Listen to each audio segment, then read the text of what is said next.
Topic मतलब what was the purpose of this internship, हम क्यों गए, कहाँ हमें क्यों पोस्ट किया गया, क्या चेंजेस लाने के लिए? Is this development, and if it is, at what cost comes across? आपके हिसाब से क्या लगता है कि क्यों क्यों हमें वहाँ पे डाला गया? एक चिंगारी कहीं से ढूंढ लाओ दोस्तों, ढूंढ लाओ दोस्तों, ढूंढ लाओ दोस्तों। इस दिए में तेल सी भीगी हुई बाती तो है, इस दिए में तेल सी भीगी हुई बाती तो है। हम लोगों ने एरिफाई इंटर्नशिप प्रोग्राम लॉन्च किया था 5 साल पहले। आइडिया यही था कि ये जो अर्बन यूथ है इन लोग को कभी देखा नहीं इन लोगों ने गाँव, और इनकी जो नॉलेज है वो लिमिटेड है। अपने एक्सपोजर के लिए जाते हैं जो 6 से 8 हफ्ते का होता है, and in turn with some grass roots organisation which could be anywhere in India.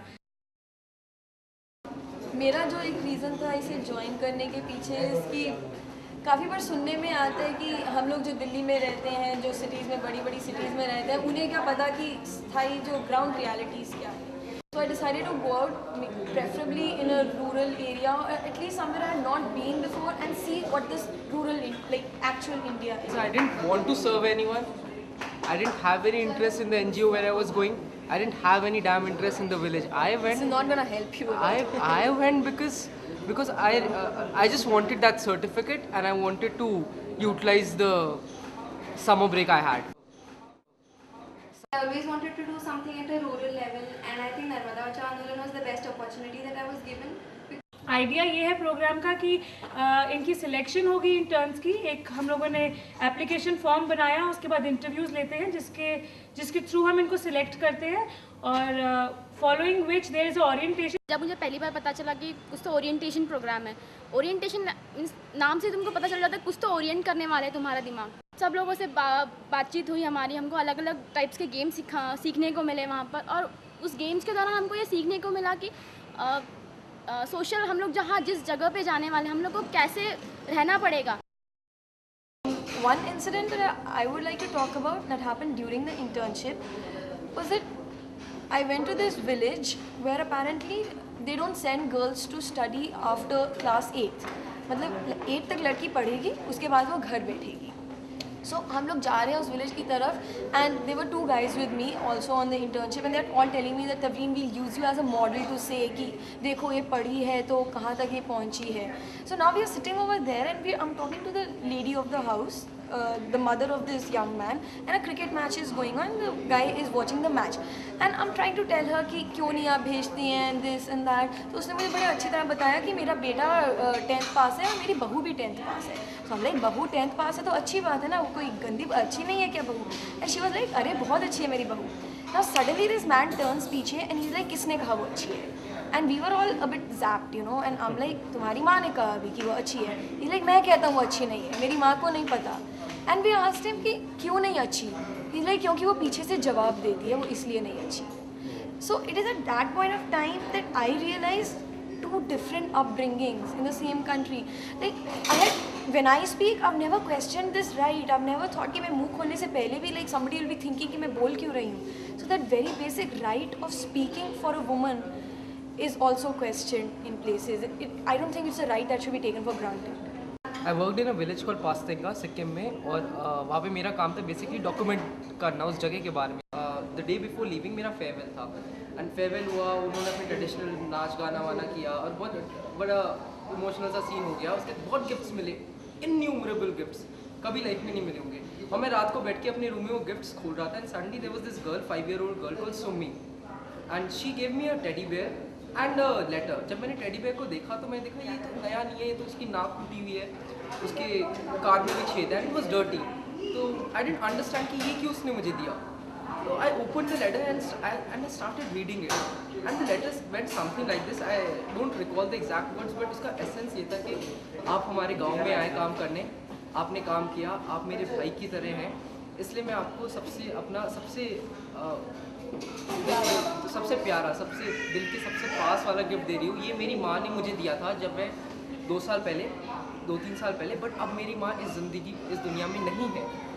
तो भैया आप प्लीज़ इसको रखिए और मैं चाहती हूँ आप दशहरा हमारे साथ बनाएं और प्लीज़ अपनी बहन सुमन को ना भूलें।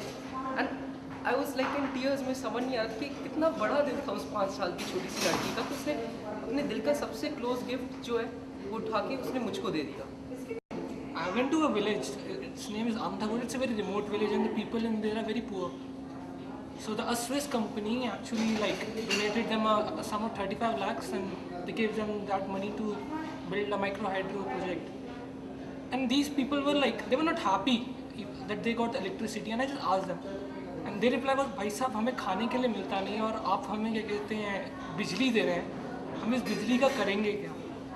और मुझको बहुत सारी चीज़ें एक्सपीरियंस करने मिली। जैसे मैं दिल्ली गई थी मेरे इंटर्नशिप के दौरान और हमने धरना किया था सोनिया गांधी के घर के सामने और हम अरेस्ट हुए। अरेस्ट होने पे ऐसे लगा कि oh my god you know क्या हो गया। I mean I am here for an internship and what is happening to me, but everybody else was like हाँ चलता रहता है। So that was like one highlight of my internship because you never get to experience something like this in your normal life.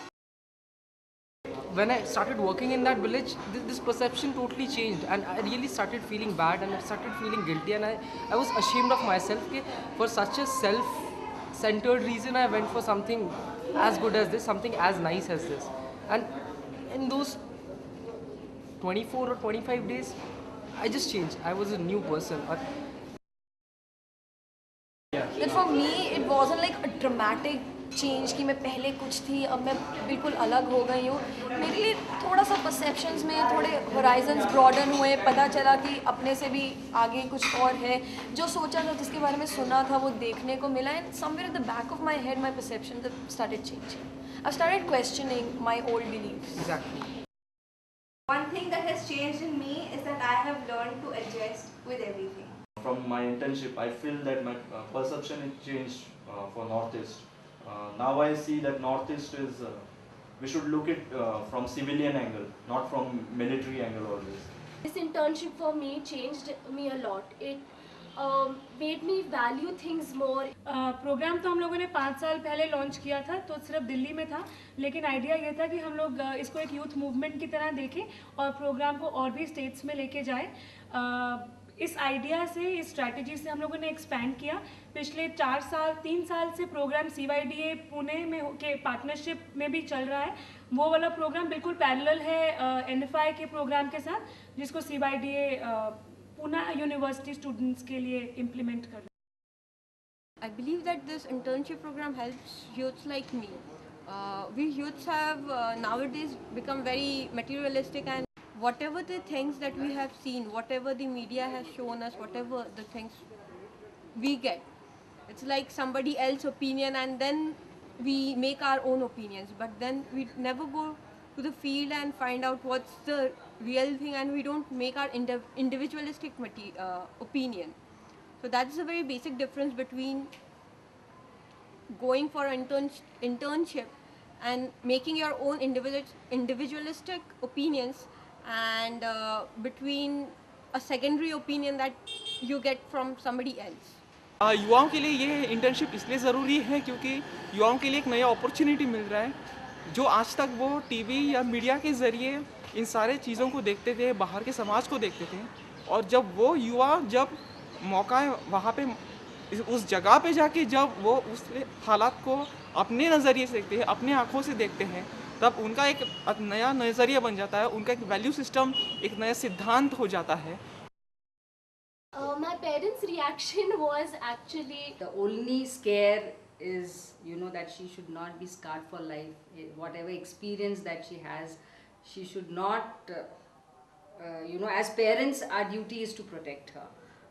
as any concerned parents, they were very I mean, it's not, they weren't hesitant, but they were very concerned about where I'll be going and how I'll be going, and But she was hell bent on going, and we thought that maybe it will be a good experience for her.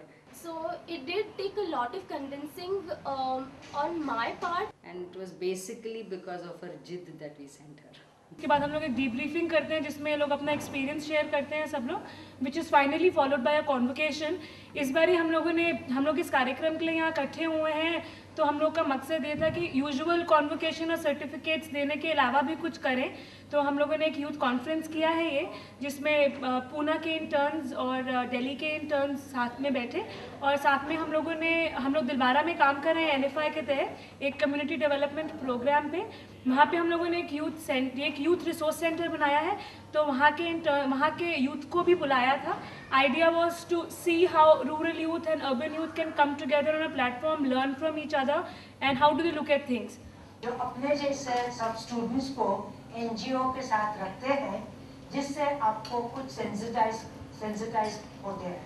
ये जो आपको chance मिला उसका आपने accept किया और अपने life में आप कुछ परिवर्तन लाए हैं। मुझे लगता है कि ये जो इस कमरे के अंदर जो एक ताकत है और जो मंशा है समाज के प्रति, परिवर्तन के प्रति, एक अच्छे देश को बनाने के प्रति, ये बात किसी तरह हम बड़े समाज में फैला सके। Now I am very happy. जब भी देखता हूँ पहले आज से 2-3 महीने में क्या था और अब मैं क्या हूँ, तो बहुत खुशी मिलती है, एक सेटिस्फैक्शन मिलती है। काफ़ी सक्सेसफुल रहा है हमारा एक्सपीरियंस।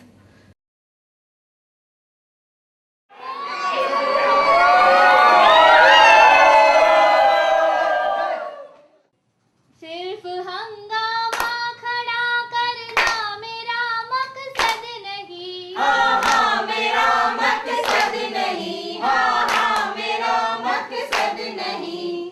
मेरा मकसद है कि ये सूरत बदलनी चाहिए, मेरा मकसद है कि ये सूरत बदलनी